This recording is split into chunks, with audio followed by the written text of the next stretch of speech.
Hello, beautiful souls, and welcome to the Medium's Table. I'm your host, Michelle Gardner.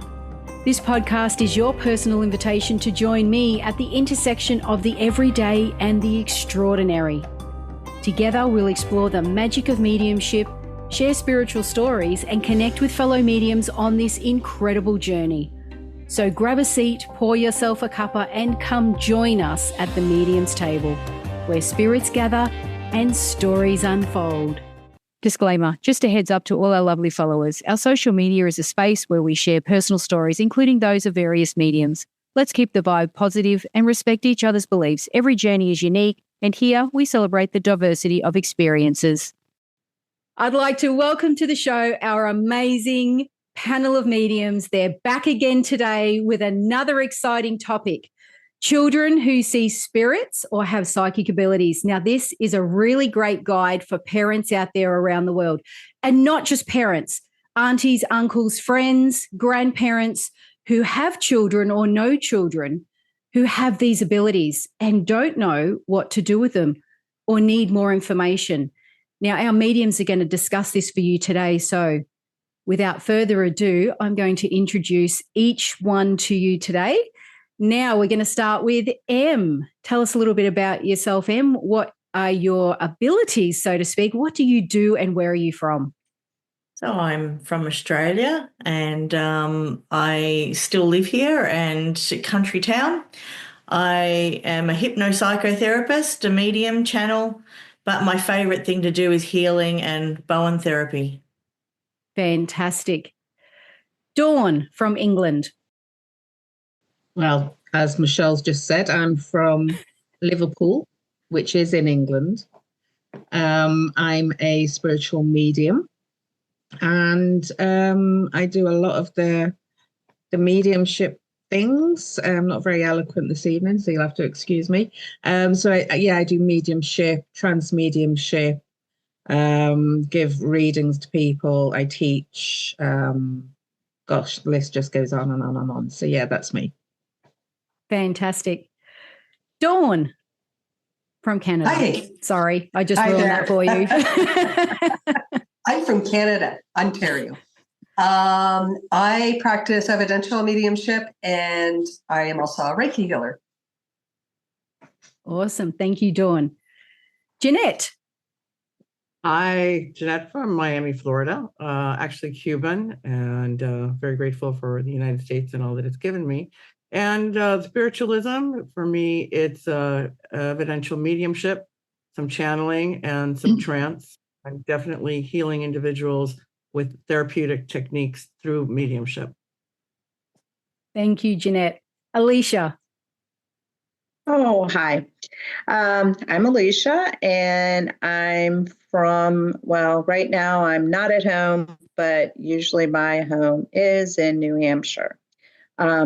But I do evidential mediumship, and I also really, really enjoy synchronicities and everything that's an intuitive period, and seeing connections with everything and everyone. And it's my specialty, and I love it. Awesome. Thank you. Elena. Hi, I'm Elena, and I'm from Ireland. And I'm a spiritual medium, and I'm also learning trance mediumship. Thank you, Elena. Christian. Hi, my name's Christian Williams, and I'm an evidential medium as well as a trance medium. And I do public dems on occasion, as well as private sittings for clients. Fantastic. Thank you, Christian. Kim. Hi, I am Kim Liddell from Chicagoland area. I am a practicing medium with a background in energy work, holistic energy healing. And thank you. Thank you, Kim. Now, we're going to get started on this topic today because I think this is, like I said, a very, very important topic for many, many parents around the world. And I'm going to encourage all of you mediums here, if you are listening to someone's story and you have a question that you might want to ask at the end, because this is quite a big topic and there's so many areas to this, I encourage you all to write down your questions so that we can address those on this podcast, because we want to make sure we've got as much information in this as possible for parents.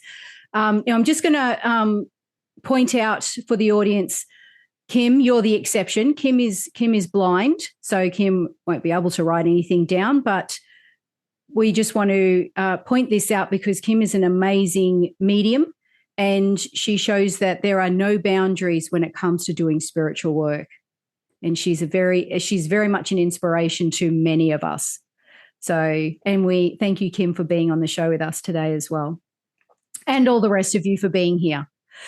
Now we're going to start with M. Tell us about your experiences. Yeah, well, I can honestly say, even as a kid, I remember growing up thinking I was scared of the dark a lot. There was a lot of times where I was just frightened of being in the dark. And looking back now, I think it was because I was seeing things and feeling things, especially in the dark. And that's why I always wanted a light on, because I would see faces and things like that. But not really knowing what it was about back then. Looking back now, I can see why that sort of was taking place for me. But as a young child, my very earliest sort of psychic ability sort of memory, I guess, was I was probably about 3 or 4, and I remember watching my mother in the laundry, and directly opposite our laundry door faced my neighbour's laundry door, sort of outdoor area, and that happened to be my grandmother's place. And I remember looking out that way and saying to my mother, "Who's that lady over there?" And she would say, "There's no one there." No, and she was very, quite frightened. And I just kept pestering her, "Who's that lady over there that no one could see?" And this went on for a few days. And then eventually one day she said to me, "Even if there was someone there, it was probably your great-grandmother who died in that house."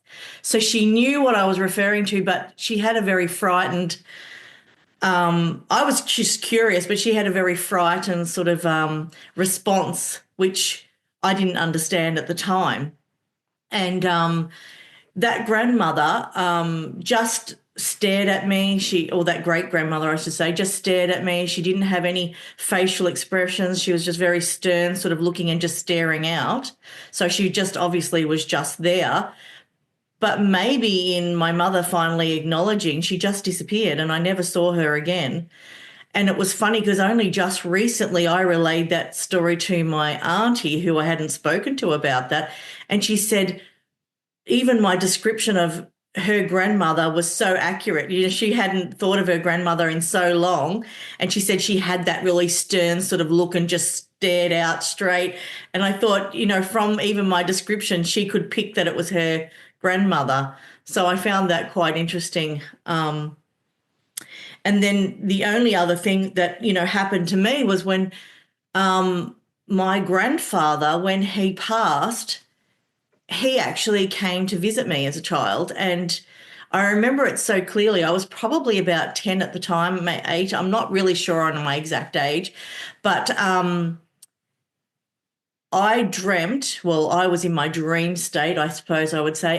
And he had Alzheimer's, and I really didn't know him as someone who I could speak to as such. He was always with dementia. So when he came to me in the dream, he was very lucid and having a conversation with me, and it said, "I just came here to say goodbye."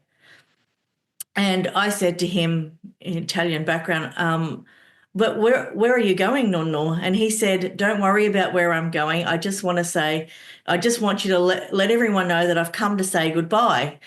And I said, I looked at his face and I said, "Nonno, you're speaking English," because I'd never, he'd only been Italian. So, and then he said to me, "Yes, I am." And then I realized that his lips weren't moving. So it was all telepathic. So that was just so intriguing to me. And I was very excited about his death because, number one, he was lucid. We were having a good conversation as such. And not long after that, my mother came into the room and I burst out, "Nonno died." And she obviously was not so enthusiastic about that message coming to her. Yeah, so I think at that point it kind of almost shocked me, her reaction, because I was so excited. And I think I kind of shut down a little bit of my psychic ability after that for a time. I always had knowings about things all through high school and sort of abilities that just suddenly knew things, didn't know why, and obviously sensed and felt things. But definitely there was a time there where I shut down a lot of sort of my abilities. And I think that's one thing, if anything, I can stress is pointing out to people, even if you are, as a parent, if you're frightened at all, just listen and be supportive, I guess, and try to understand. Yeah, thank you. Now, did you have another experience with a friend or a cousin? Well, just recently, yes, I had, which is why I thought this topic was really important to talk about, was I had my aunt, well, my cousin's daughter, and they spoke to me about their child, who I think is 4, was seeing spirits.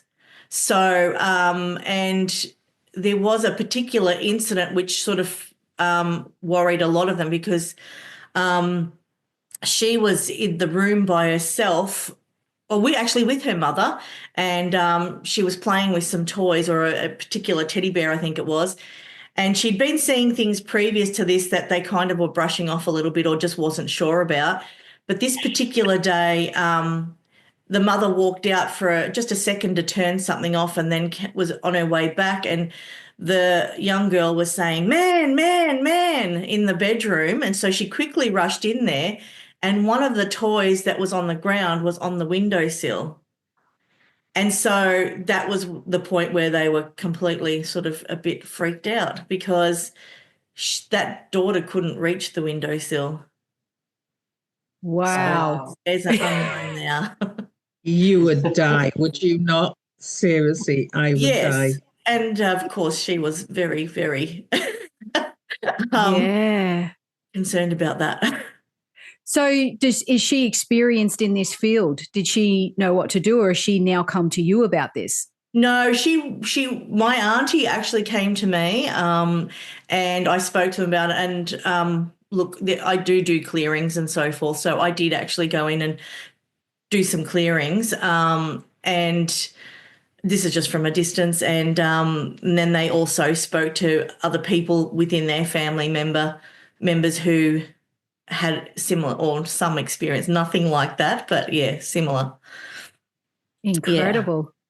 Wow, that's incredible. But that's why I think it's really important to just talk to people about it, because, you can let fear shut you down, as opposed to just talking about these things and getting the information. And there's not been anything since. That was it. That was, and my auntie was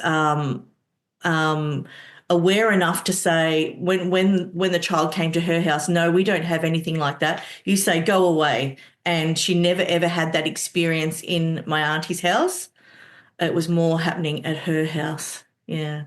That's awesome. Now, as a child who has experienced seeing spirit and having visitations, what do you think your parents could have done maybe a little bit differently, or how would you have felt you could have had better support?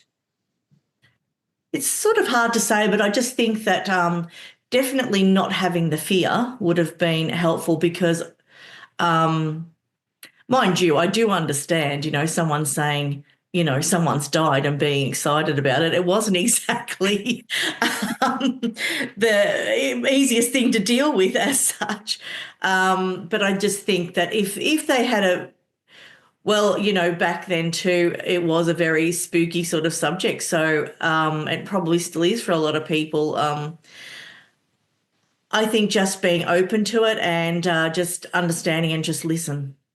Yeah. Listen, and maybe ask even questions.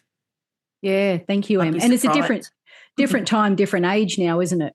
Yes, exactly. Yeah, yeah. Thank you, Em. Fascinating. English Dawn. God, I was just listening to when she was saying, and don't have the fear. Am I the right person to be given advice? Because I'm scared of everything. No. Yeah, no. So actually, you are, Dawn. You are, because the majority, I think, of everyone, when something surprises you and it's unexpected, even if it's like a popping out, how everybody loves, I don't know, my family everybody likes to spook everybody who laughed. And you hide behind something, something's coming and you pop out and you get startled because it's unexpected. So absolutely. definitely, I think that's the human condition. But I think I'm a bit of a scaredy cat with everything. The funny thing is, when I was a kid, I didn't experience anything at all. And it was only when I hit like teenagerhood. Sorry, I'm jumping. I'm going to retract. And I'm going to talk about my daughter first, and then I'll talk to you about that experience. So I've got 4 daughters, and when one of them started senior school, so for people, in other countries, senior school means they start a high school at like 11 over here. So she started this new school, and, she's a really confident kid, and she's loving it. And then one day she comes home sobbing. Absolutely sobbing. And I said, "Oh my God, what on earth is the matter?" And she said, "I want to die." And of course, I was like, "Oh my God, what the hell's gone on?" And, all these thoughts are going through my head. And I said, "Why?" I said, "What on earth is wrong?" And she said, "I can feel everybody's sad, everybody's happy, and everybody's heartache." Well, I was like, what the hell?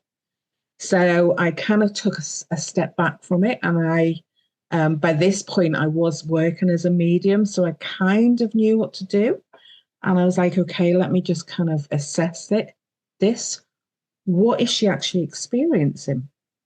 So it wasn't spirit, but she was psychically picking up on everybody else's energy. Their sadness, somebody walks past you and, they've had maybe an argument with their parents or whatever, and she's picking up on that energy. And then the next person is, completely elated and she's feeling that energy. And then somebody else is really angry. And all of this has been, she's been bombarded with people's emotions. So I kind of thought, okay, I'm going to have to get to grips with it, and I'm going to have to do something with her, which I wasn't really ready for, but she needed it. So I said to her, okay, this is what it is. And I explained to her that she's picking up on people's emotions. And what we can do is we can do like a visualization, and we can close it down completely if you want, or we can just put it on hold. So she said, well, how do we do it? And I said, okay. So I got her to sit down, closed her eyes, and I talked her through a guided meditation, basically saying, okay, visualize you own a shop, and this shop isn't serving you at its best at the moment. So what I want you to do is you have a door, and on the door you have a sign which says closed or open.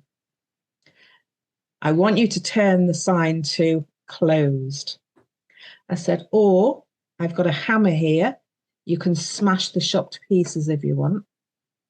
Because it was her choice whether she, goes forward with these feelings, these emotions, being able to read people's energy. And she said, no. She said, I think I'll just close the door and I'll put the close sign on. And quite, I'm not really ready for it, but I don't want to get rid of it completely.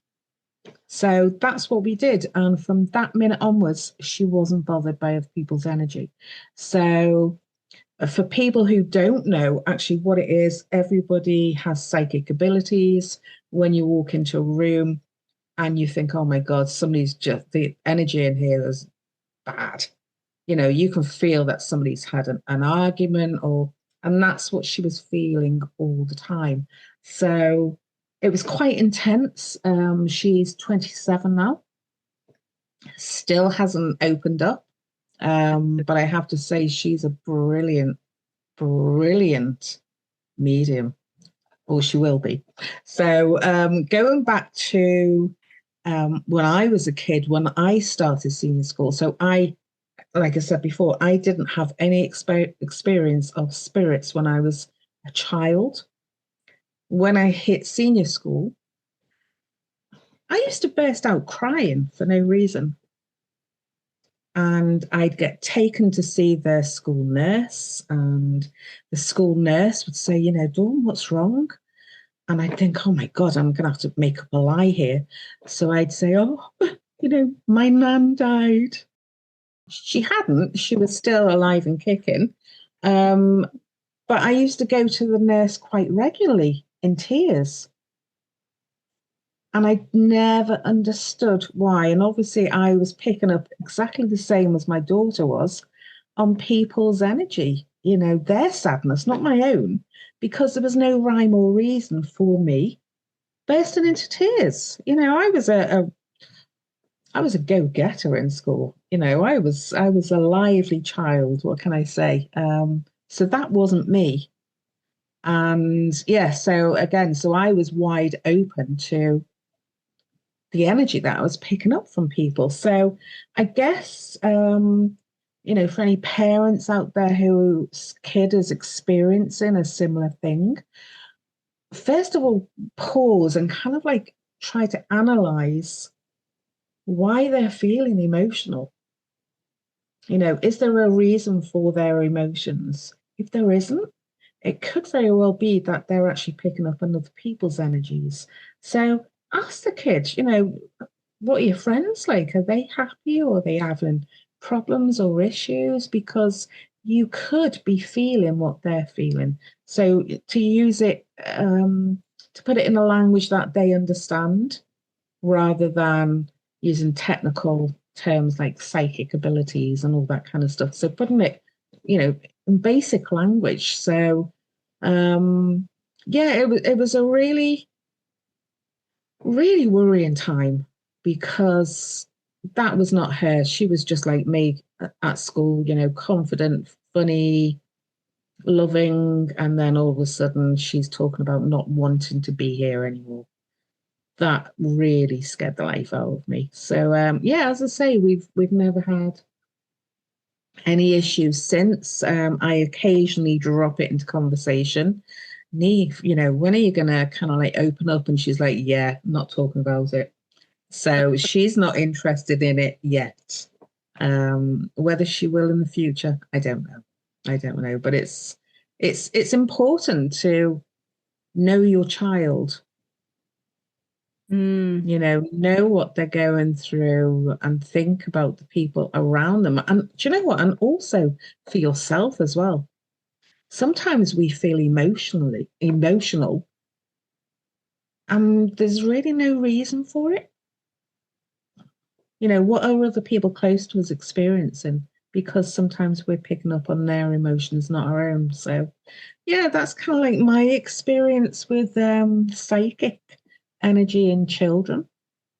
Yeah, that's some really great advice there, Dawn. And your daughter's very, very fortunate that she has someone with so much experience to turn to when that time happens. And we'll say when, not if.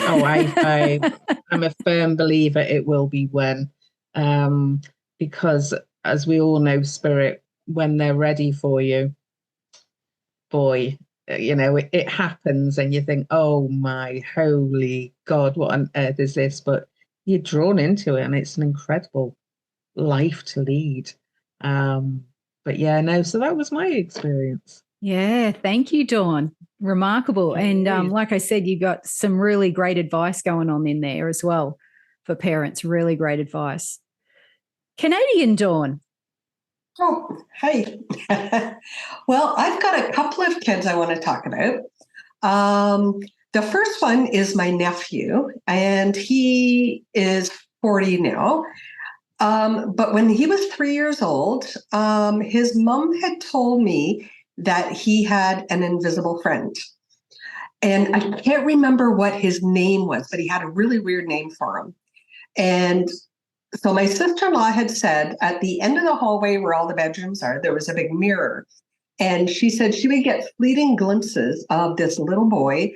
And she said he was dressed in the old-fashioned little Lord Fauntleroy type clothing.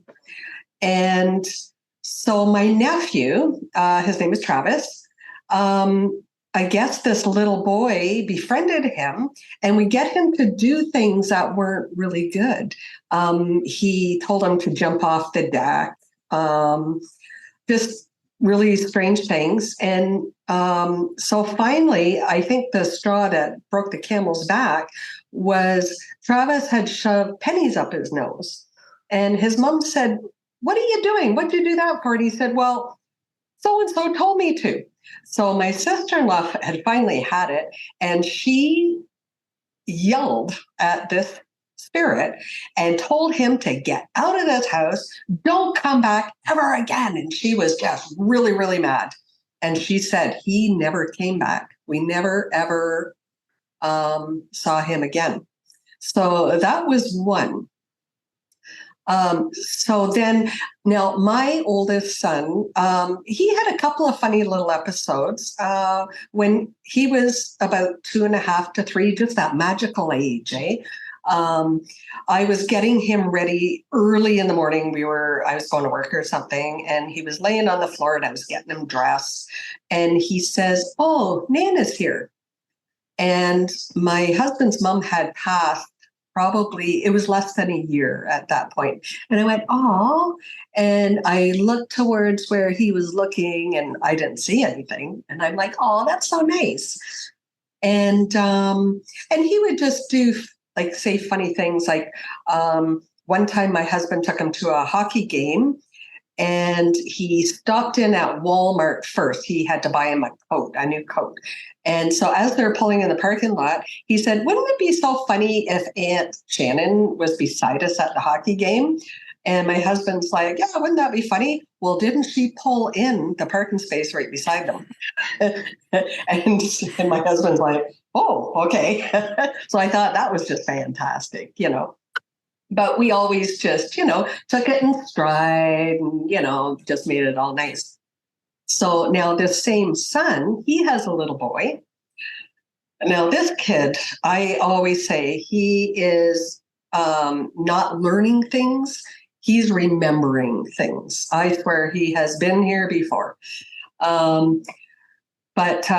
So my daughter-in-law, before she had him, she had 2 miscarriages, and they were it was very devastating. And so he, what a gift he is. So when he's 5 now, but when he was about 3 years old, he had gone down for his nap, and he gets up and he says, "Mom, do you remember you had a baby in your belly and it came out? And then you had another baby in your belly and it came out. And then you had another baby in your belly and it came out and it was me." And she says, "I just got right on the phone to you." And she's like, "Dawn, you're not going to believe what Wyatt just said." And I was like, wow, that is just crazy, Yeah, and he's always been really in tune. Now she has been to other mediums. I've done medium reading for her too, but one medium told her that her grandfather, who had passed not very long ago, he always sits with Wyatt on the couch when he watches TV. And sure enough, I was visiting them. They live on the other side of the country. And we were going to watch a movie, and I went to sit down. He's like, no, you sit over there. And I thought, oh, I guess that's where Grandpa sits. But she said just recently, because I just called her this week, and I said, "Do you mind if I talk about Wyatt?" And she's like, "Sure." And she said, out there in their town, they have this really old tree, and it's called the grandfather tree. And it's got an above ground root system that is just unbelievable. I did see it when I had visited there. And so Wyatt was with his dad and they were driving and they went past it. And first off, So my daughter-in-law reads in the paper that the grandfather tree fell down in a storm. And there was a picture of it in the newspaper. And she says to her husband, who's my son, "Oh, the grandfather tree fell down. Like, this is devastating." And he's like, "Are you kidding me?" He says, "Wyatt and I drove by it the other day." And he says, "Oh, yeah, it's going to fall down." And so my daughter-in-law didn't even know about that conversation until she read it in the paper. And that was only probably a week and a half, 2 weeks ago. So yeah, he's still got her going on. But they are very spiritually open, so anything that he comes out with, they're very supportive of him. They listen to him. And they're just very positive about how they talk to him and they raise him. So yeah, Wow. That's it. Yeah, that's incredible. And I guess the fact that they support him almost encourages him to continue with his abilities and be able to know that he can say what he needs to say, or intuitively and instinctively. Mm-hmm. Yeah, say he's what's very on his open. mind. Yeah. Now, one other thing with him, my son had a high school or a childhood friend who passed in a car accident when they were teenagers. And he has a picture of him on his wall when you go up the stairs to the bedroom. And when Wyatt was just a baby, they would go past that picture. He would always smile and just sort of baby talk at that picture. And I said, you know what? He knows him. I'm sure he's playing with him, So yeah, he's had this going on since he was very small. Yeah, wow. And I love your first story where control steps in with your daughter-in-law and she tells the little spirit boy to get out. I love that. I love that. Yeah. She just took control. So mad. Yeah, that's it. You're causing him to do really bad things. Yeah, incredible. So, and that's that amazing. works, if you have that force of emotion, you can get rid of these bad spirits and banish them. So yeah, taking back your own power. That's right. Yes. Yeah. Amazing. Yeah. So two different sides of the coin, right? Yeah, exactly. Yeah. Thank you so much, Dawn. Thank you. Thank you. Yeah. Jeanette. Wow. I can relate to so much of that. I think that the key there was the parents' focus and being alert to what was going on and receptive makes all the difference. It seems like it's a very simple thing, but which ties in beautifully. It's almost like we orchestrated it, but we didn't, into my story. So I think I've come to know that I was kind of like a natural born medium. My grandfather was a medium. Unbeknownst to me, my mom was strict Catholic, and my dad grew up where every Friday night, all the aunts and uncles got together and had a seance. So I guess they had an agreement when they got married. The kids are not going to know anything about that world. And we're going to church, and this is what's happening, which would have been ideal if the whole spirit world would have been included in that conversation. But they were not. So here you have then children growing up going, what is that doing there? What am I hearing? Does no one else hear it?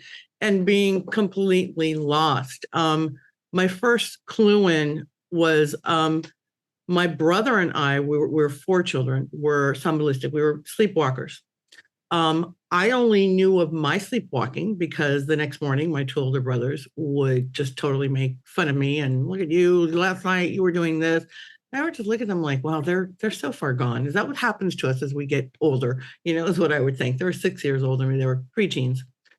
Until one of my brothers started sleepwalking, and there was a whole commotion, and everybody would come out. He was adult Chile, and we lived in Los Angeles on a very busy street. We were near a museum. It was a very nice area, but if you made it to the end of the corner of the block, you were in a major intersection, and people would get up to go to work. He would literally unlock the front door and walk out. And I think it was my grandmother who heard him, contacted my dad. Everybody got up. I didn't know what was going on. What ended up happening is my dad would tie a rope around the lock of the front door and rig it to some other furniture. It was like a crazy situation every night so that George would not escape. But there was never any mention past that. Just, oh, your brother's really weird. This is what he does. And you're really weird too, because you come out of your room and you throw your blanket over your head and you sit there and you have full conversations in 2 different languages, in English and in Spanish, and nobody's paying any attention to you. And I'm like, okay, but it's not addressed. It's just like known, but we're going to talk about any of that, you know? So as I start to get a little bit older, an uncle of mine, I think it's the eve of my birthday. I hear this individual come into my room, and I feel a kiss on my cheek and kind of like a little giggle, like sweet, like when a small child does something endearing. And of course, it scared the living daylights out of me. And so basically the covers were up over my head the majority of nights because I didn't understand it. As I got older and I started to hear about, spirits and do my own research, I'm like, you got to be kidding me. And then I heard from my cousins, let me tell you, when they promised something, it went to the grave. We had one of our cousins who was adopted. None of us said anything until she found out when she was like 19. There were 17 of us. So when you get into fights and sibling rivalries, and normally you go for the gut, no, there were things that when you made a promise, that it was off limits. Nobody ratted it out. So they didn't tell me what was going on. I would see that we would go from where we live to where they live, which is about an hour away. And that was every weekend. Unbeknownst to me, what they were doing is they were continuing to have the seances in the garage of my grandfather's garage. And they would put us with different relatives on my mother's side for sleepovers. But we didn't know what was going on. Why can't I stay with these cousins? I have more fun with them. We get into a lot more trouble than with the other ones. No. You got to go to Aunt so-and-so's house and you got to, like, okay. Didn't understand any of it. Fast forward a little bit more. My father is having kind of like a nervous breakdown. I'm like a 19-year-old or something. We're at the beach and it's very mellow. Sun is just starting to set. You get that little breeze and you get kind of sleepy, And I thought, I'm going to take a nap now. How cool. Nap, nothing. I know now. I didn't know what happened there. I wake up and I feel like I have been crying. And I look over to my father, Cuban macho man. You cry at funerals. That's the only time really it was allowed. And you only get a little bit of that. And he's sobbing. And I'm like, Dad, what just happened? He's like, thank you, honey. And he gets up and walks away. I'm like, why do I remember somebody kind of talking through me? What? But that was it. I shut it down, threw it in the back, went out with my friends, went drinking, went dancing, listening to bands, and life continued.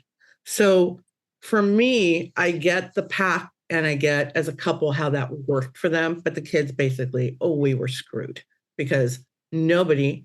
And then the older people also respected what they wanted to do with us. So it wasn't like there was an aunt who snuck in and said, well, your parents aren't going to tell you this, but that's your Uncle Julio who died at 33, And so they were all very, very tight-lipped.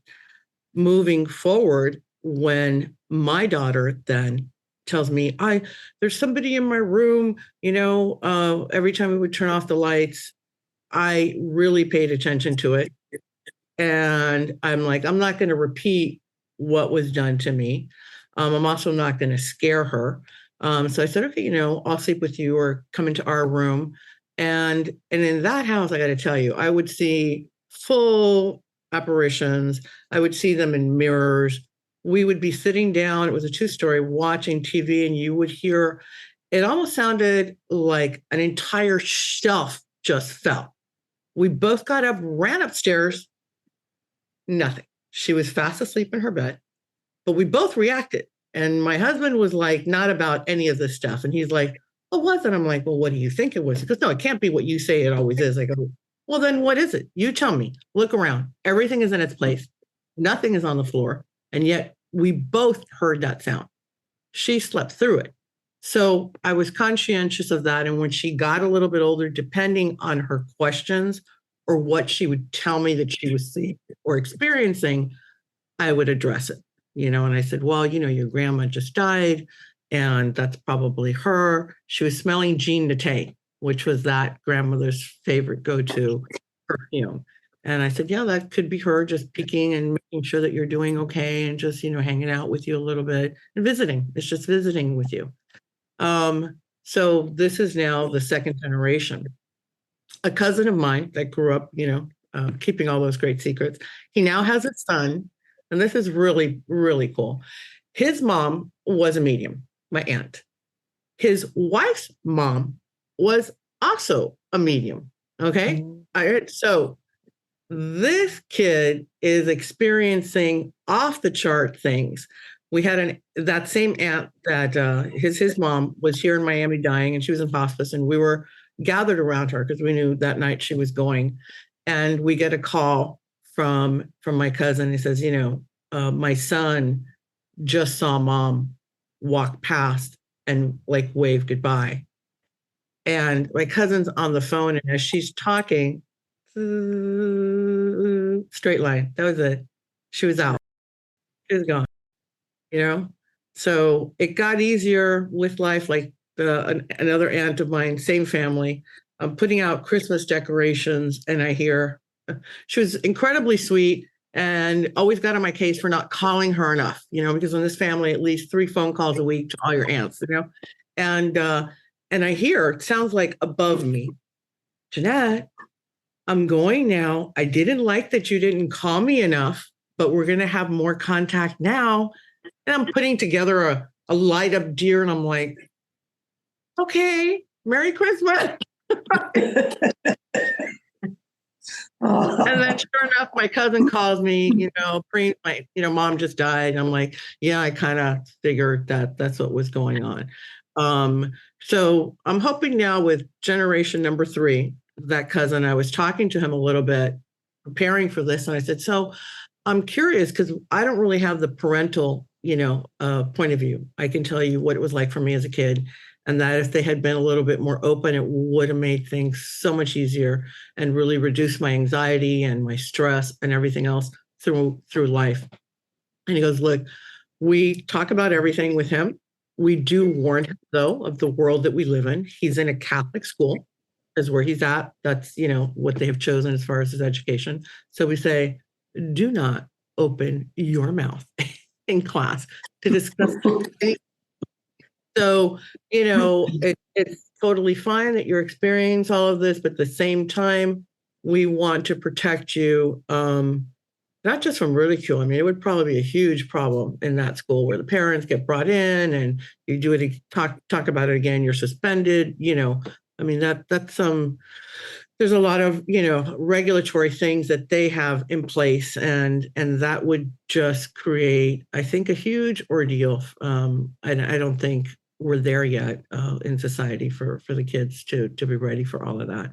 But they're definitely navigating these waters much better than our predecessors did. And so the hope for me and the faith is that as the generations go on and people understand this a little bit better, we can address it. And instead of being scared when our kid says whatever, we're like, oh yeah, where? And tell me about it. And how often does it happen? Engage them to the extent that they feel comfortable talking about it, so that and then they just kind of get bored with it. Like that one kid is like, yeah, she came by and said, anybody, yeah, well, she was here the other day telling me what. He's like, kind of like, it's enough already. Like she can go talk to another one of the grandkids. I'm done. I've seen her enough for now. So yeah, those are really, yeah.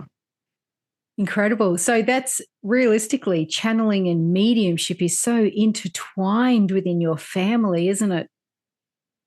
It is, and it's interesting. Like we have one of my second cousins. So again, this would be the third generation here. He's married a Ukrainian girl, lovely, but it's very interesting. The culture and the environment that she grew up in is you look down because you don't want to get into trouble with any of the powers that are walking through the streets, right?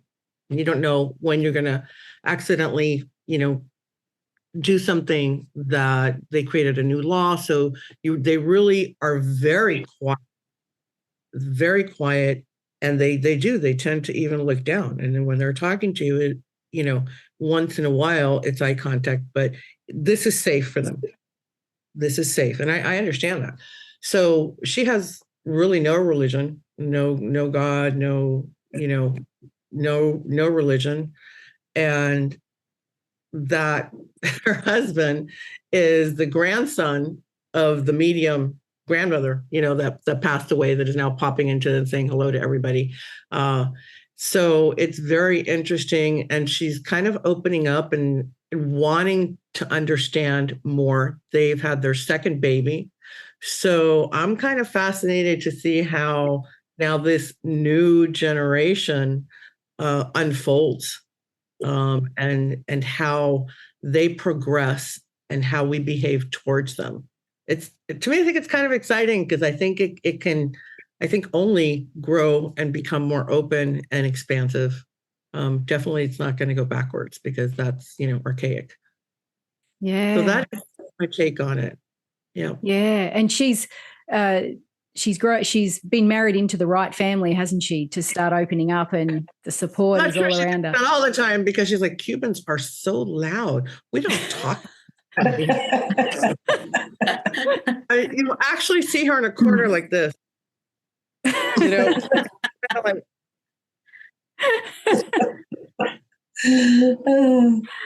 Oh, incredible. Well, it's going to be a one amazing ride for the children, though, isn't it? Yeah. Yes. Yeah. I mean, the first one is just about 2.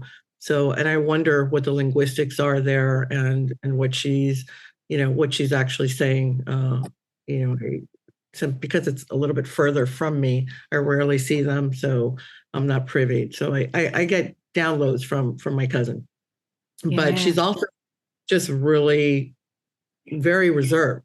So it's not like she's going to tell her mother-in-law, not that any of us really would, but you'd usually do, she spit up the cereal, little things that, what every little cute baby does. So, but she gives very little information. It's when they come over for a weekend or a week, or they spend actually one-on-one time together, that she really gets to see the behavior and the things that are going on with her developmentally. And that's super fascinating.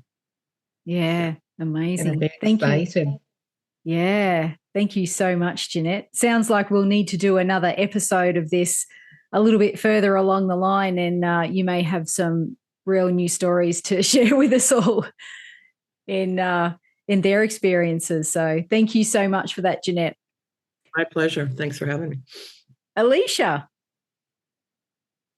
Oh, yes. Hello. So you want to hear a story, do you? It's story time.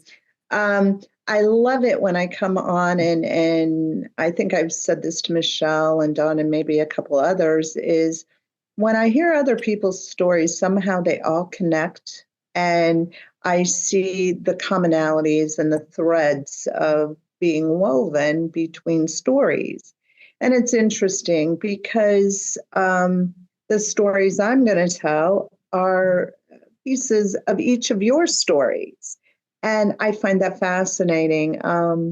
It's my thing. So when I was younger, my parents, of course, I had a father who spoke about going to seances with my grandmother. Okay. But very little was spoken about that. My mother's family, however, was from Eastern Europe. And again, there was that lineage, like Jeanette speaking of. My grandmother, her grandmother were all highly psychic and mediumistic. My mother, her sister, her other sister, all had different gifts, but very connected to the whole spiritual thing. And then there became me, here I am. I got a little bit, a piece of each one of them, which was interesting because my mother didn't want anything to do with it. She told me when I was 33, shut up. No, you don't speak of things like this because your grandmother could foretell people who were going to die through dreams. And so including her own and what she was going to die of. So there was this whole a fear with my mother that don't use what you have. However, when I was younger, they placated me with my imaginary playmates who were very real because 100% they were spirit people. And my father would say, oh, no, just like someone was speaking about, you can't sit there, don't sit there because Merup or Opie is there. Let's leave room at the table. Let's leave.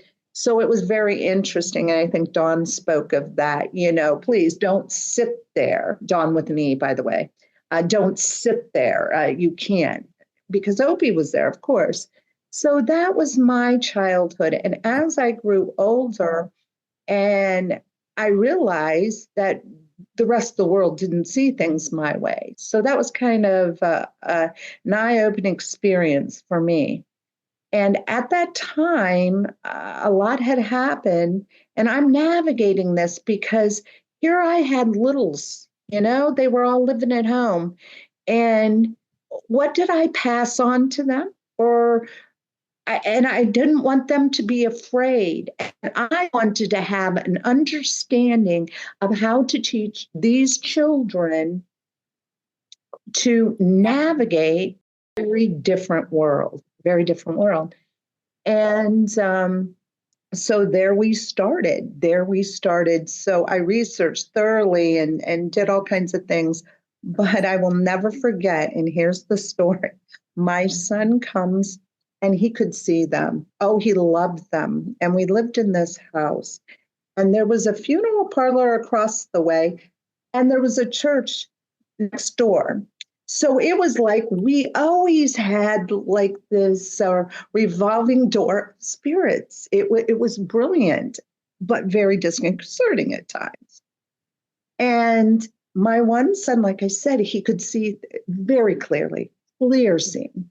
And one day he came into my office and he goes, Mom, there's somebody walking and I see them. They're opening up your filing cabinet. They're reading your papers. And I said, really? That's called remote viewing. And they can get out now. And poof, they were gone. And he said, okay. So he says, there's all these people that are in this house, Mom. Do you see them? And I said, well, I can feel them. And he said, I said, you know what I'm going to do, Scott? I'm going to do a clearing on the house. Don't you worry. You're going off to school this morning and I'm doing a massive clearing. So he says, all right, Mom, but don't get rid of the one man. He's got a flat cap and he smokes cigars. He's my friend and he's a good man. Don't get rid of him. And I go, not sure that's going to work out so well, but we'll give it a go, kid. So he comes home from school and I go, how's it going? And he goes, I'm still searching. And I think the guy's name was Bob. He goes, I'm still looking for Bob to come back. And he never mentioned ever again if Bob came back. But shortly after that, he was walking through the house and he had one speak to him. And he lost his cookies. He went, and he said, my God, oh God, I want it all to stop. And he became very afraid. And I said, you know what you need to do is you're going to separate and just tell them you don't mind seeing them, but you don't want to hear them. And he said, I can do that. And I go, absolutely, because energy follows intent. You tell them you are the boss, which is the case. And years later, and this is the story I want to end with because it was so cute.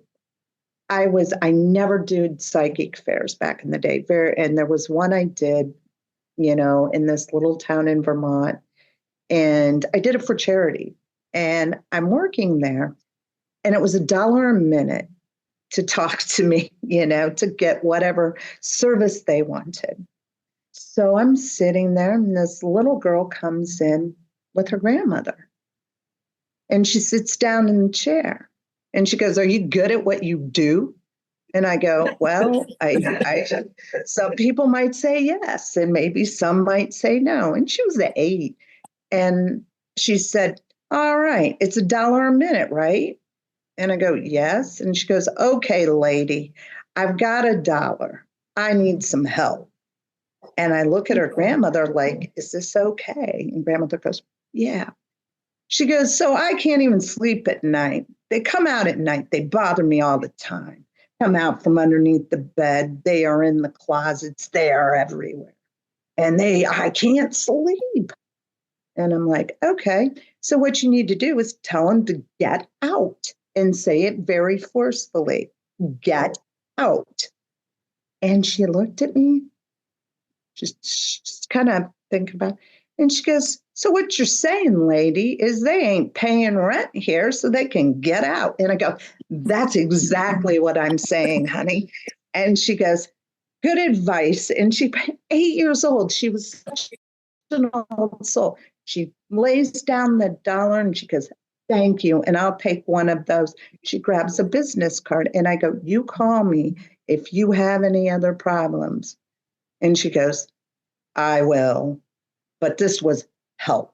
And I'm like, "Goodbye." And it was a matter of just telling these children, including my son, that they had the power within themselves to stop all of this, to stop it, make it go away. They were the decision maker. And there's something else I wanted to mention too. Somebody mentioned the mirrors. And I think it was Dawn with the E. Would that be correct, Dawn? You spoke about the mirrors. Yeah. And yeah, I grew up afraid of mirrors. I would do anything to duck. I would cover mirrors. And it wasn't till I was in my mid-30s when I had the light turned down, and I'm going into the bathroom. I look into the mirror and I stood in front of the mirror and I could see my face start changing to different things because there was just enough light. And I went, "Oh God," it scared me. And that's probably what scared me as a small child, but I didn't know it until I got older. Yeah. Yeah. So it's very interesting. Thank you again for having me. And I love listening to all your stories from all of you because somehow they connect us all together. Thank you, Alicia. I love Alicia. Synchronicity. Yeah. It is. It's brilliant. Yeah. I say brilliant. I love how you were totally supportive of your son. You had all the right things to say to him. You were reassuring, just like it was natural. You just go to school and I'm just going to smudge the house. I'm going to cleanse the house, just like it was. Everything's fine. You're so reassuring. Like, that's incredible. And that's a really great example. If anyone's going to have a takeaway from that attitude, that calmness, that reassurance, everything's fine. Everything's fine. I just love that. I love that, Alicia. Thank you. You're welcome. Normal, isn't it? It's normality. Is that the right word? Just to make it normal, an everyday occurrence, and then it's no big deal. So it's brilliant, Alicia. Yeah. Thank you. Thank you. Elena, what do you have for us? Hi. Okay. So it's all three of my children really have different stories. But the basis is when I was growing up, okay, my mum's family, they were all clairvoyant, read tea leaves. Well, it was all, it was just okay, so everyone could just talk to spirits or whatever, but it was never taught to us. So I would have been, who was it that also slept with the blankets over their head? Was that you, Jeanette? Was it? I used to sleep inside my duvet and put the duvet over my head. And it's kind of like it was there, but you didn't know what to do with it. Yeah. So when my children started experiencing things, like I knew what it was, but I didn't have the knowledge. I wasn't taught the knowledge. I back then as well, when they were younger, I didn't even know how to speak to spirit yet. I would see spirit by accident, or it was kind of episodes like that, or in dreams, but I didn't know how to do it. So my eldest daughter, when she was younger, she would have seen more when animals passed. She would see their orb, or she would know. She's very with animal spirits more than human spirits. Okay. So when her cat passed, she'd be, say, at the bathroom sink, and she'd see the orb, and she'd know that's Tiger, and she'd just know. And she's kind of, now she's been learning how to communicate with spirit, etc., but it's more to do with animals. She wants to kind of communicate with animal spirits, etc. Now, funny story with her is, in the house we are still in, where they were brought up as well, I had a lot of spirits in the house, children's spirits, and there was this other spirit. She was a restless spirit, this lady, and we knew that she hangs out in the bathroom. It was like Harry Potter's Myrtle. It was, the bathroom was the place for the spirits. Okay.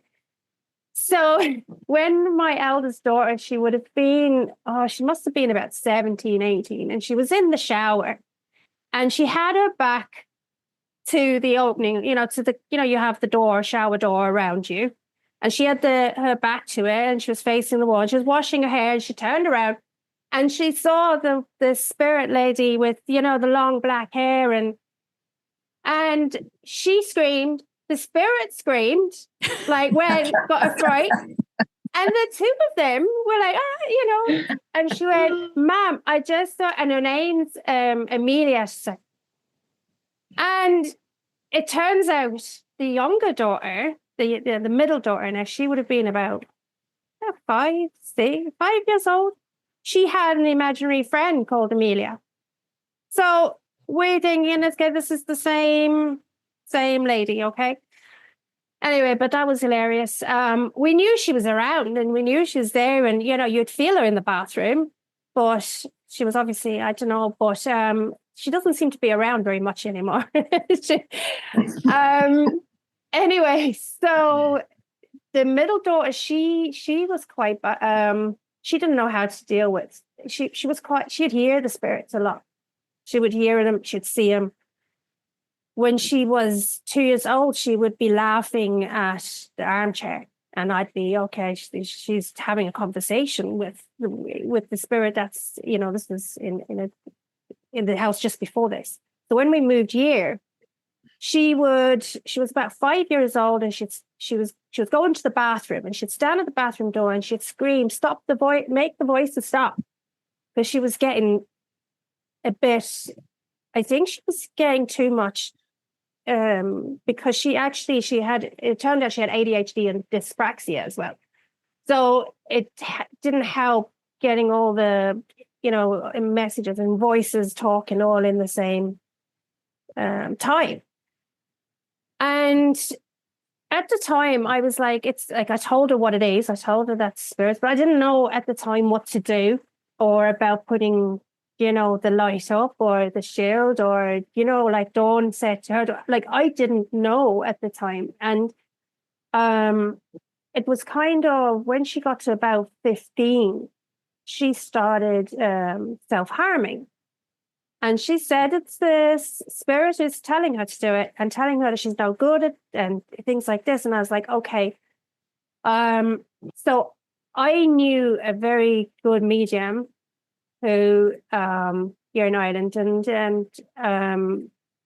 it ended up I took her to her, and she said, look, it's she explained she needs to put the shield, close her eyes and imagine there's this beautiful like white light around her, like a shield, and they can't get through it, and that worked for her. She did that, and she said it's working. And now she's 25, and she has a daughter who's nearly 2, and the daughter is giggling and talking to somebody. And Nikita woke up. My daughter Nikita, she woke up in the middle of the night, and she saw someone standing over her daughter's crib. And she said it was a boy in braces, not harmful. So she's able to deal with it now. She's able to see spirit. She's able to know now, okay, if I don't want them to come in, I don't have to let them come in, But so that was her experience. She doesn't want to do meat. She's like Dawn, she knows she has it, but she doesn't want to develop it yet. Okay. She hasn't got any interest. She's the younger boy, my 17 now, but when he was little, he was about 3 or 4. He used to, like, he would say, my daughter had the bedroom upstairs and no one could get up there. Like, she'd always have the door locked if she wasn't in there, or, no one would go up there. And she had a rabbit in there with her. She kept all her animals inside, okay? And he said, she had this baby rabbit, a young rabbit, and he was about 3 years old. And Drew said the rabbit's name was April, and he said, April's dead. And she went, no, Drew, look, she's hopping around. He's like, no, she's dead. And the next day, she was dead in the cage.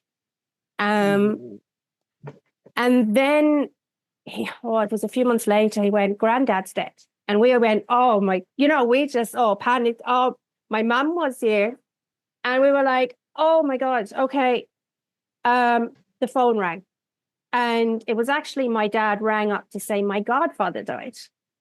So he had like, when he said Granddad died, he had obviously seen like either my dad ringing up or, some part of the conversation. And he used to get night tremors, and which I found a crystal actually helped for that. But what happened is he only revealed to me, this is about a couple of years ago, that when he would, in his room, when he'd close his eyes, he would see the angel of death kind of behind him. So he'd be laying in bed with his eyes closed, and he sees it. And I'm like, okay. So I said, does it scare you? And he said, no, it's not. It doesn't scare him. He's fine. It doesn't, there's no, he doesn't. And I'm kind of surmised, okay, he did explain what he looked like. And I said, okay, maybe it sounds to me like, because you could kind of predict death, that maybe that's maybe the angel of death, or maybe it's a spirit guide that's, and I said, if you do get scared, this is what you do. And I told him then, just to ask it to go away and, to put the shield up, because now I knew. But he said, no, I'm fine. He said, it doesn't scare me. And he kind of we all talk about it very openly, and even now he would tell his English teacher, oh, my mum speaks to spirits and everything. And the English teacher was like, oh, will she read my dog for me? So, it's very open in my family. But yeah, so that's their experiences. And yeah, that's the experience with my kids. Wow. And I love how it's almost a a story of how you grew with your kids. They presented it. Therefore, you sought the answer. Like you said, you went to, was it a psychic or a medium who told you what to do? So you all were growing together. Do you know what I mean? Your kids were also your teacher. Exactly. And yeah, that's it. That's great. That's really great. And the fact that you were open regardless of what you did and didn't know, you were still open, which is really, really, really good. So thank you, Elena. Thank you. Oh, no, thank you. Christian. Hello.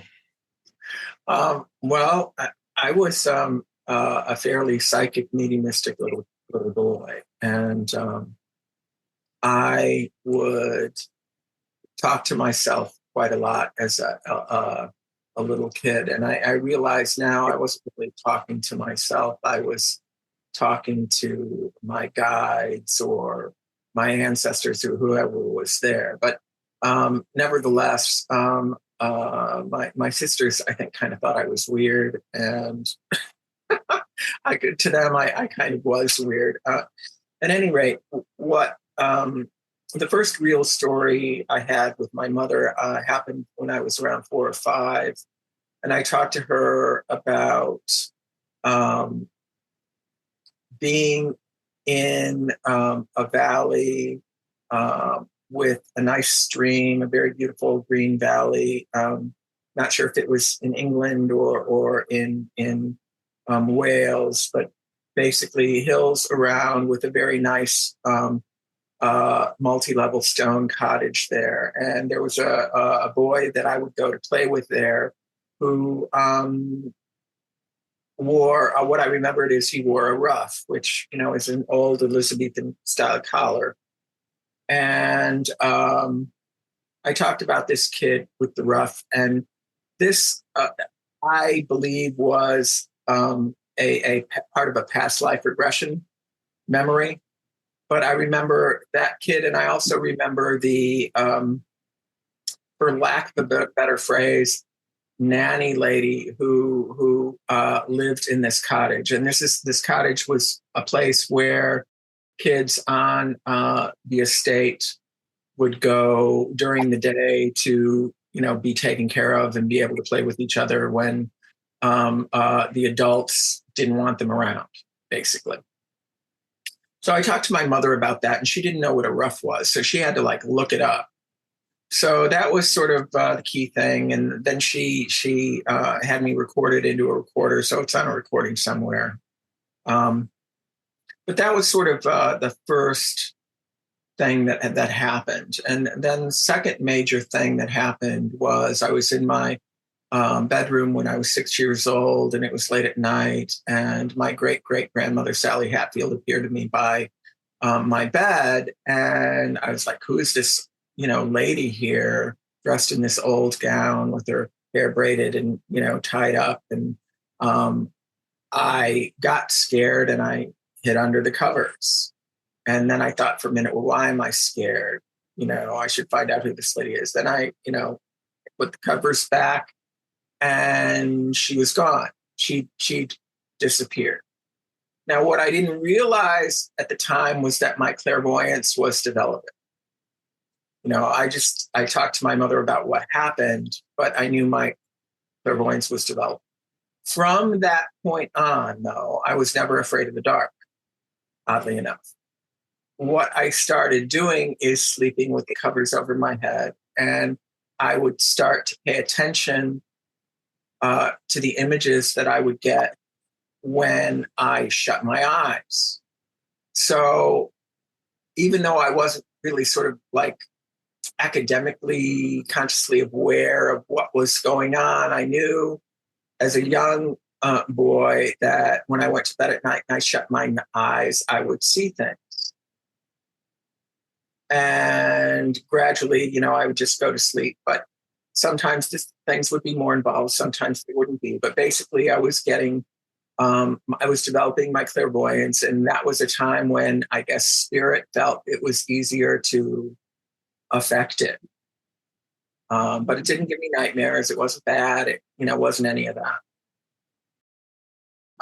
And then the next I mean, I grew up with my mom, and my mom was into astrology, and she like this before the days of computer apps, and she would do our astrology charts by hand, and it was she taught to me a little bit about my psychic sensitivity because I had Sun, Moon, Venus, North Node, and Cancer all in the 8th house. I also had Mercury in Leo, but that too was also in the 8th house. So I had all this stuff going on in the 8th house, which has to do with death and rebirth and psychic metaphysical connection. And so I was fully aware, and my mother was sensitive to it, and she would encourage it. And as I grew up, I remember in retrospect, me talking to myself a lot, and people coming in, who are you talking to? And I would just say myself, but I realize now that most of that dialogue wasn't my inner analytical mind. It was dialogue between myself and spirit. So I feel very, very fortunate that I had a mother who was aware of my developing psychic mediumship abilities and was willing to subtly encourage that as best she could. I mean, there was no guidebook for that. And, we lived in suburban Cleveland area in Ohio. And but I was exposed. I mean, she went to a few mediums to have readings. She would talk about that. She'd been to a few spiritualist lectures, and she would talk about that. But she never tried to push me in any way. She just let it evolve and go. Then when I was 17, I was at my grandparents' house, and my great-great-grandmother, Sally Hatfield, who'd appeared to me when I was 6, appeared to me again. Okay, and when I say she appeared to me, I don't mean like in the third eye. Both of these appearances were objective clairvoyance. She's out here. Okay, only this time, I could recognize her for who she was. I could feel her. I could feel the love. I felt very blessed. And it was all very, very, very positive. And then she, a few years later, when I was 22, and my grandparents who lived in that house had transitioned to spirit, I was down there again. And in that same room where she had appeared to me the second time, she appeared to me third time, but this time with my grandma and grandpa here. So, and that was phenomenal. That just blew me away. And so I put that, in my back pocket. And, I did my professional life and really didn't go back to mediumship per se until I was 37, when my mother transitioned to spirit, at my 47. Got to think, she died in 2007. So it wasn't until 2007 that I really, when she appeared to me, informing me of the fact that she had died and all this stuff, that I decided I really needed to do something professional. So that's my story. So the key thing, I think, is to hopefully have enlightened parents or an enlightened spiritual person in a child's life who accepts what's going on and does not belittle it in any way, but encourages them to get in touch with that and build upon it. Yeah, 100%, Christian. That is really, really great advice. And I love the way you say to have someone in a child's life. It doesn't need to be the parent if this is beyond their, abilities or skills, or, they don't believe in it. But to have someone, even if it's a friend or another family member, to be there for the child, even if it's counseling, that they can openly express what they're feeling or hearing or seeing. Just the fact that they're heard is really what's important. So thank you for that advice. The other thing that I want to mention is while growing up with these gifts, I was just me. I didn't think any of this was special. I didn't think it was unusual. It was just me. It wasn't really till, I probably was in high school or later that I really realized that most people don't experience a lot of stuff. That's it. Yeah. And again, though, you could be you because you had the support around you. Right. You had the encouragement. Thank you, Christian. Thank you. Kim. Hello. I have a couple of stories. So one happened about 10 years ago. At that time, there was a mother and two little girls renting the basement. And one day, the younger girl, and I will call her Mary, which is not her real name, Mary came to me and she was really stressed and upset. And she told me that she saw a man in the basement. I was like, uh-oh, it's the same man that's been around from time to time. So I, taking the knowledge that I had gathered from reading books, watching shows, and, advice from other psychic mediums, right? So I took that advice and I applied that to Mary. And I said, okay, what did he look like? What did he do? What happened? And I showed total interest, but I didn't dramatize. I didn't say, oh my God, this is something evil or anything like that. So, and I went downstairs with her and I said, look, all you got to do is say, go away, and I did make a big deal on that, forcefully. And I gave her the tools and I could tell and sense her feeling changing, like, oh, cool. Okay, this is great. And she felt so much better. And she's never had a problem again that I'm aware of, right? She didn't come back to me with any more, scary moments for her.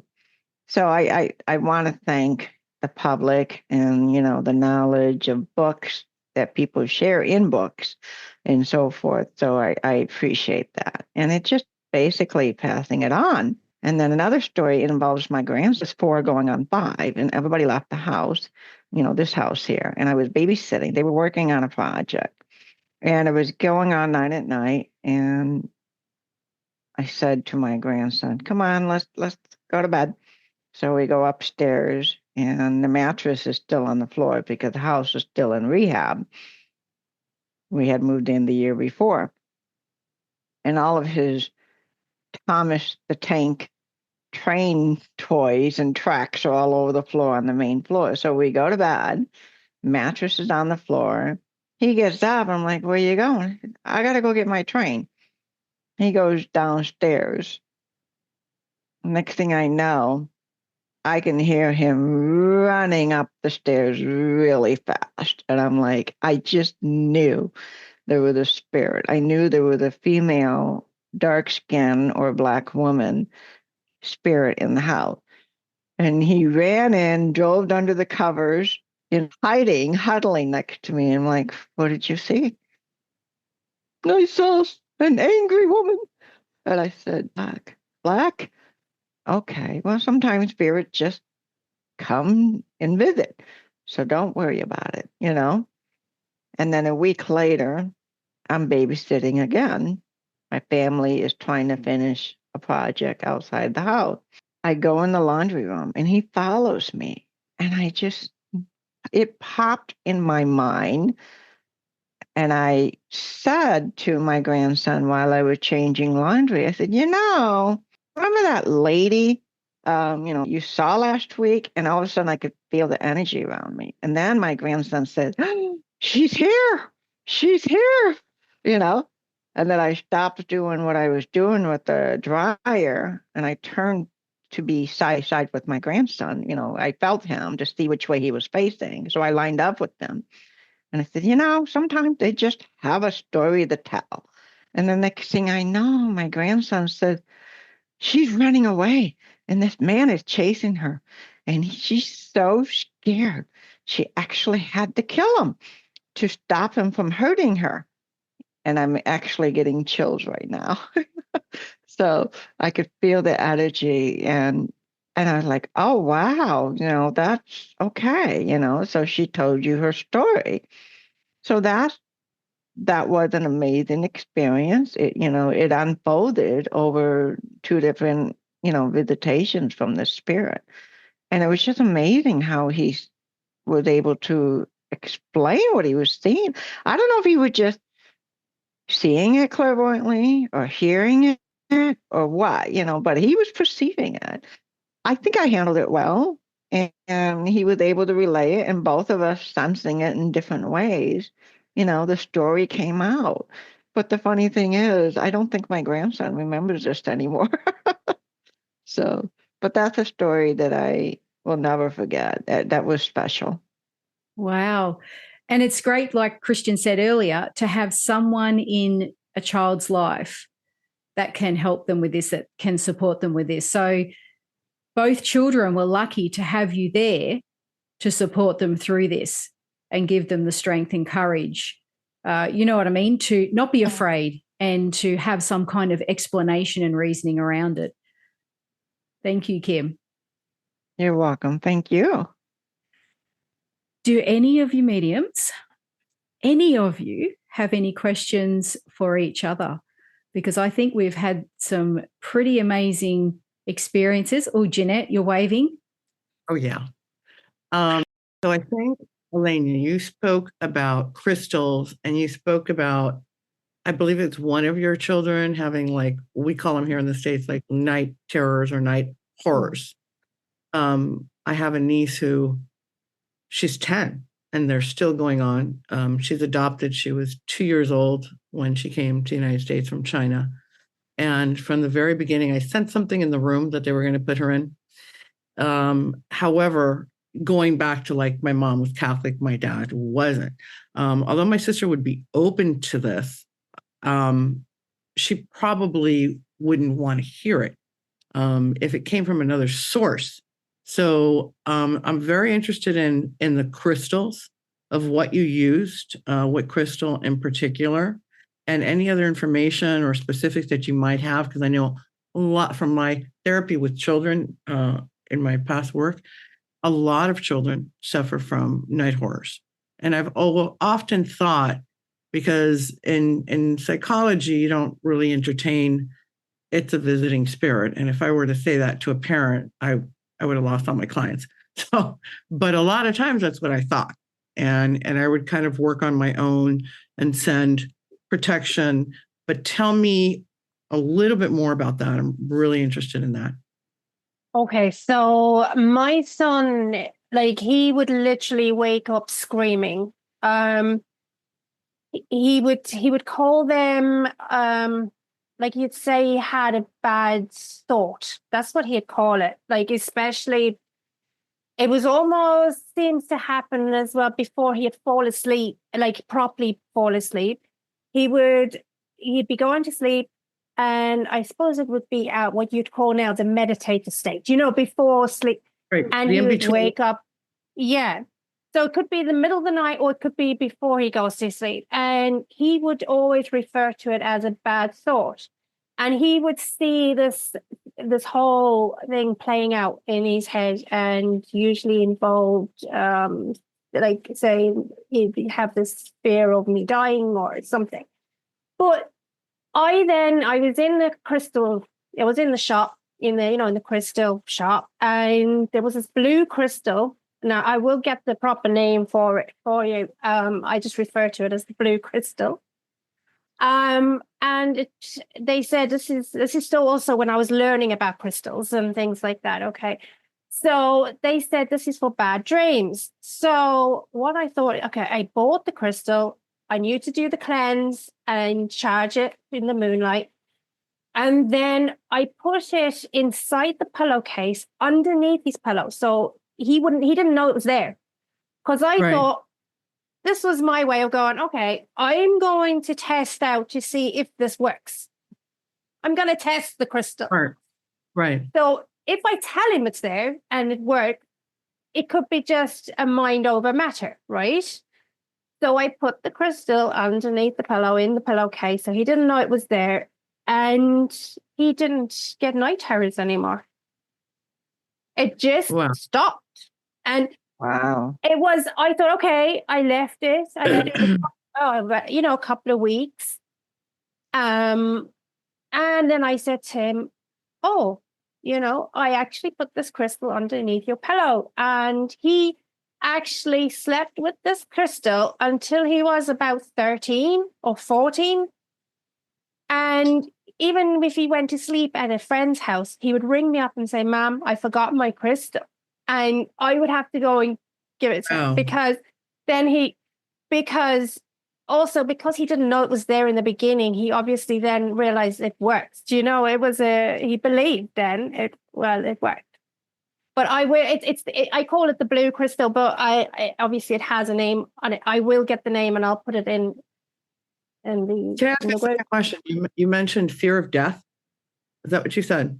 Oh, no, he had this fear of something happening to me. He always had this bad thought, and he would see things playing out in his head about, like, I would die or...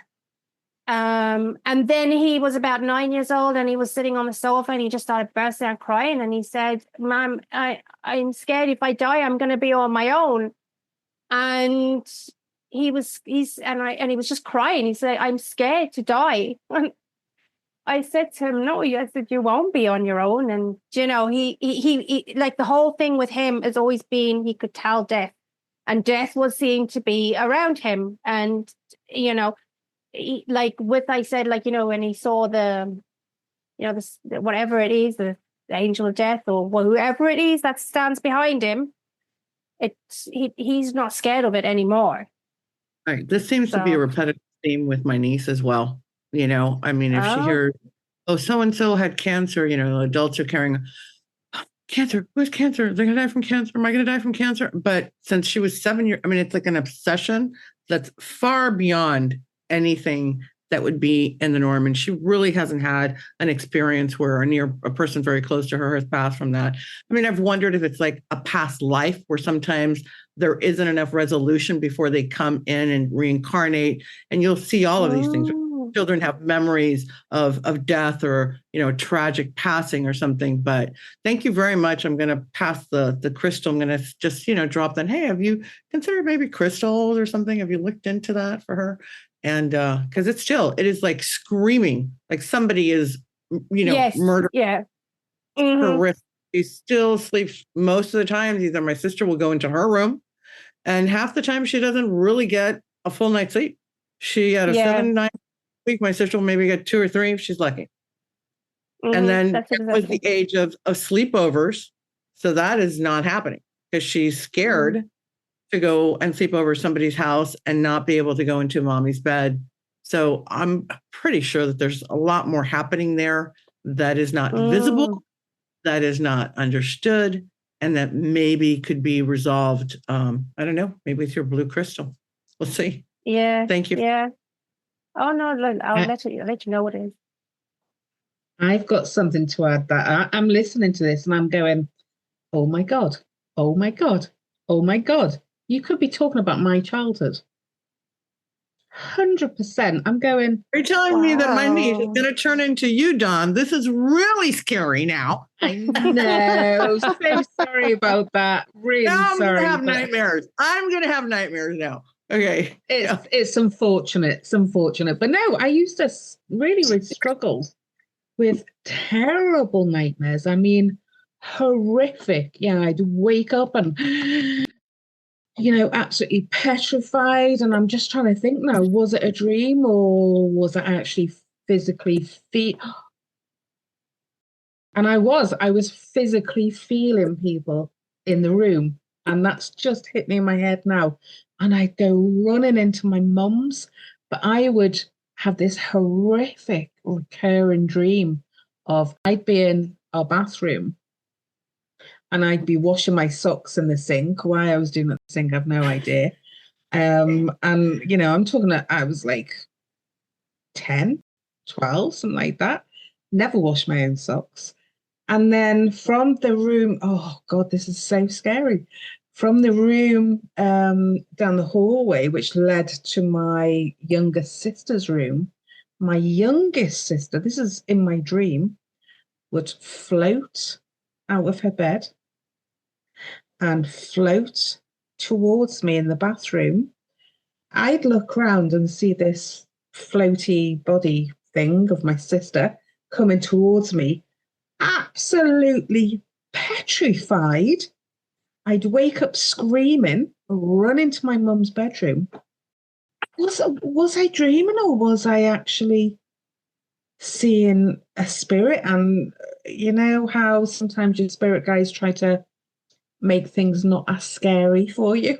So maybe they put my sister's head on this, thing in my dream. God knows, but Yeah.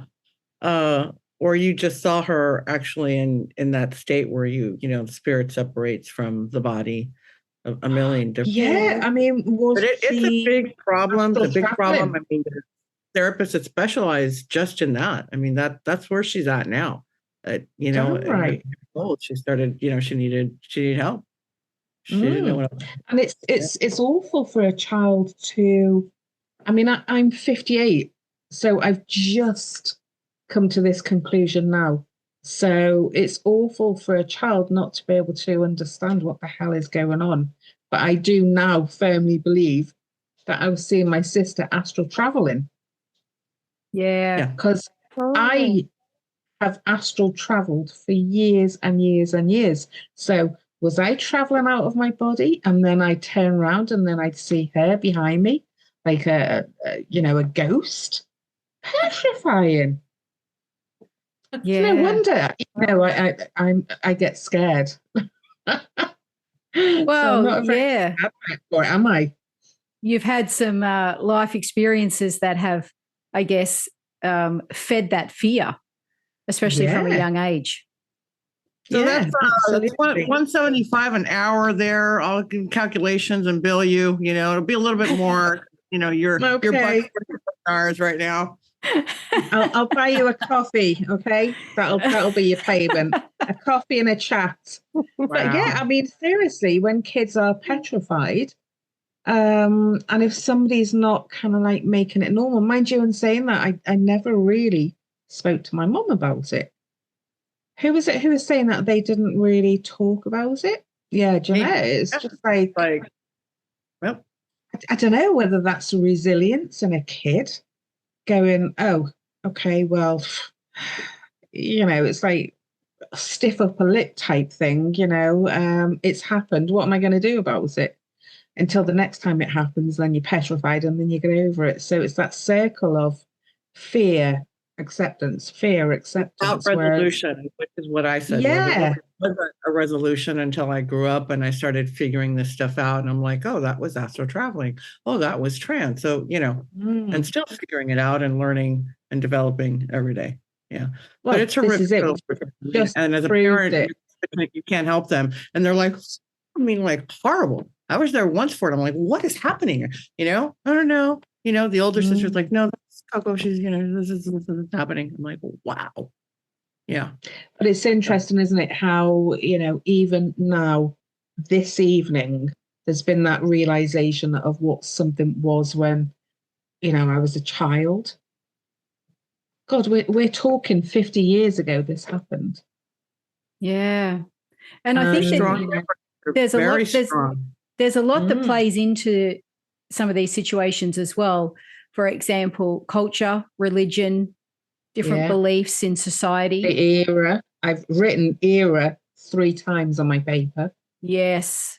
So many different stories where it was just the era, where it wasn't spoken of.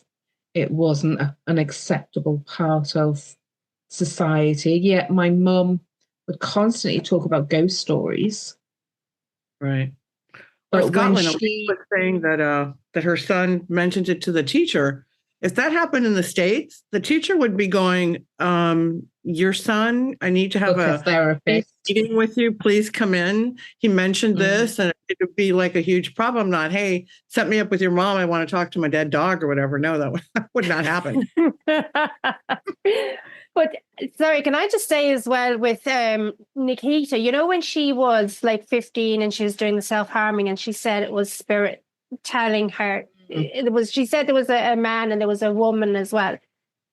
And she had to go to the doctors for some reason, and he had obviously saw the self-harming, and you know, it was okay. He referred her to the children's psychology place, and I was like, oh, here we go, you know, because they would automatically go look for schizophrenia or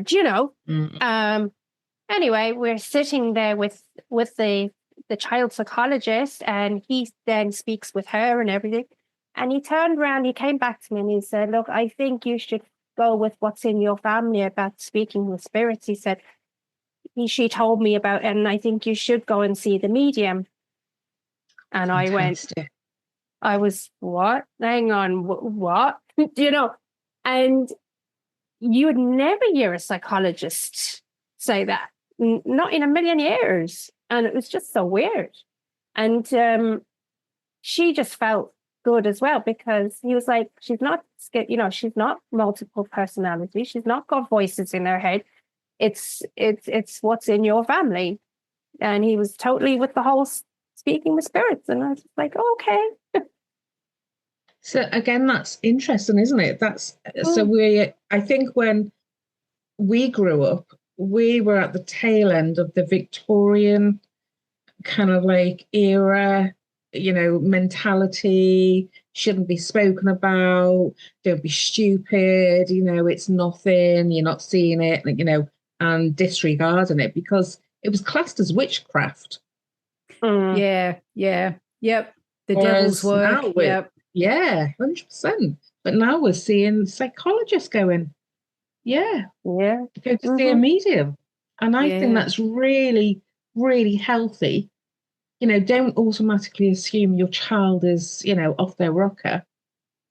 Think of all the possibilities. Yeah, absolutely. And I want to encourage, sorry, Alicia, go on. I just wanted to get this out before, of course, and I need to say it. There's something that very interesting happens to mostly girls in prepubescent, when they're going to be starting to menstruate, that they can create their own PK. So, remember the Stephen King movie Carrie, where very similar. And I've dealt with 4 different cases of the parent coming to me thinking that the child, this was activity from an entity outside of the child, and it was no more than their own energy creating these things to happen. And I don't know why I needed to say that, but I wanted to get it out there. So, yeah. Thank you. Alicia, what is PK? That would be energy, a movement of energy. So taking energy and moving things. Psychokinesis. Okay. Right. Yeah. Got you. That's sort of like poltergeist energy, right? Yes, very much so. Yeah, because people think of poltergeist, and Dawn, thank you for saying that, because people get poltergeist confused with playful ghost, but it's actually poltergeist activity is coming from this within. Yeah. Fantastic. And I want to encourage the audience who's listening to put their comments, wherever they're watching from the platform, put in a comment. If you've got a story or you've got a question for any of our mediums or the panel, please, I encourage you to share your story with us, share your question.